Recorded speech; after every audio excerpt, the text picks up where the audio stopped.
আমরা এখন এনসিপির বাংলা মোটরের কার্যালয়ে চলে যাব রাজধানীতে। সেখানে এনসিপির নির্বাচন পরিচালনা কমিটির পক্ষ থেকে ব্রিফিং করা হচ্ছে।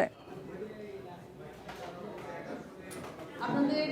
অসংখ্য ধন্যবাদ, আপনারা এতক্ষণ ধরে অপেক্ষা করছেন এবং আমি এনসিপি নির্বাচন পরিচালনা কমিটির পক্ষ থেকে আপনাদের কাছে আন্তরিক দুঃখ প্রকাশ করছি। সেটা হচ্ছে আমাদের আসলে আমরা নির্বাচন কমিশনে ছিলাম, সেখানে আপনারা জানেন যে এক ধরনের সিচুয়েশনের মধ্যে আমরা ছিলাম যে আর আমাদের যেহেতু ফলাফল ঘোষণার একদম প্রাক্কালে আমরা আছি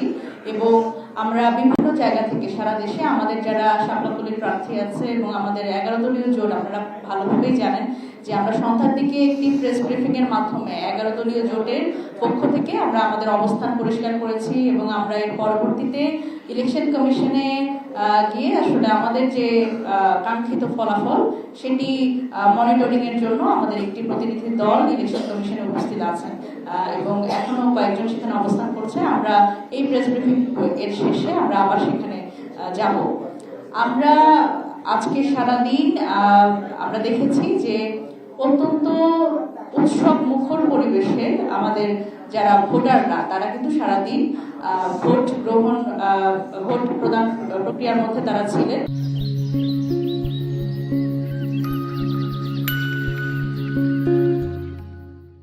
আমাদের সামনে যতবারই উপস্থিত হয়েছি আমরা কিন্তু একটি বিষয়ে বলবার চেষ্টা করেছি যে এই নির্বাচনটি শুধুমাত্র ক্ষমতার হাত বদলের নির্বাচন নয়, বরং আমরা চেয়েছিলাম বাংলাদেশে এমন একটি নির্বাচন এই গণ অভ্যুত্থান পরবর্তী সময়ে অনুষ্ঠান হোক বা অনুষ্ঠিত হোক যেখানে আসলে সাধারণ যারা ভোটার বা জনগণের যে রাজনৈতিক অধিকার সেটি যাতে তারা প্রয়োগ করতে পারে এবং এই রাজনৈতিক অধিকার প্রয়োগের মাধ্যমে আজকে একবার আরো একবার প্রমাণ হলো যে বাংলাদেশে রক্তপাতহীন এবং কোনো ধরনের বড় ধরনের কোনো দুর্ঘটনা ছাড়া আমরা আসলে কোনো সহিংসতা ছাড়া আমরা একটি নির্বাচন আয়োজন করতে পারি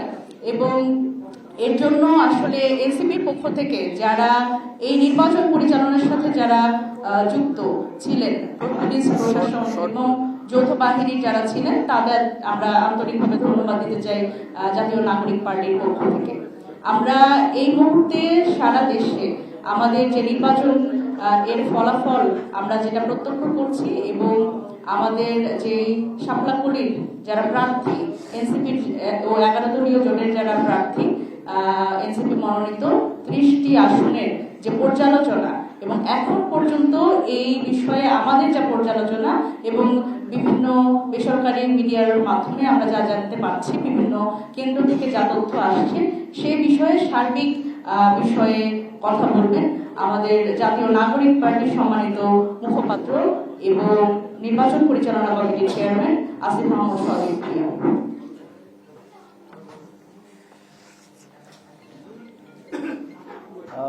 প্রিয় উপস্থিতি, আপনারা সবাই উপস্থিত হয়েছেন, এই জন্য আপনাদেরকে ধন্যবাদ জানাচ্ছি। কিছুটা বিলম্ব হয়েছে আমাদের শুরু করতে। আপনারা জানেন আমাদের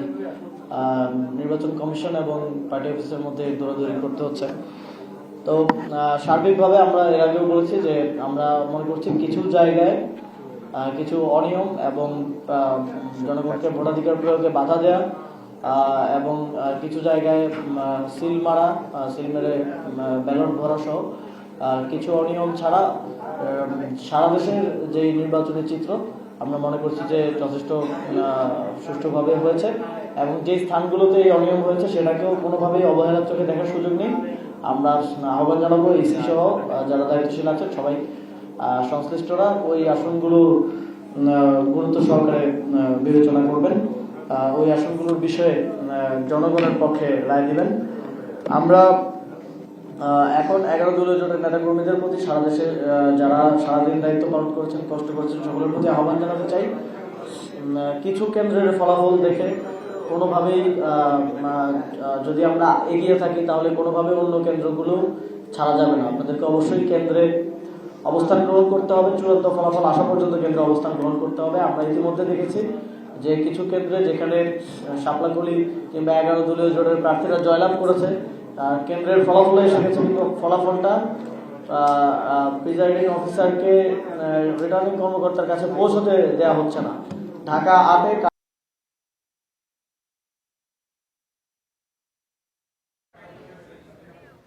আসিফ মাহমুদ সজীব ভুঁইয়া তিনি এনসিপির কার্যালয় থেকে নির্বাচনের সার্বিক বিষয় নিয়ে তার দলের পক্ষের মতামত তুলে ধরছিলেন।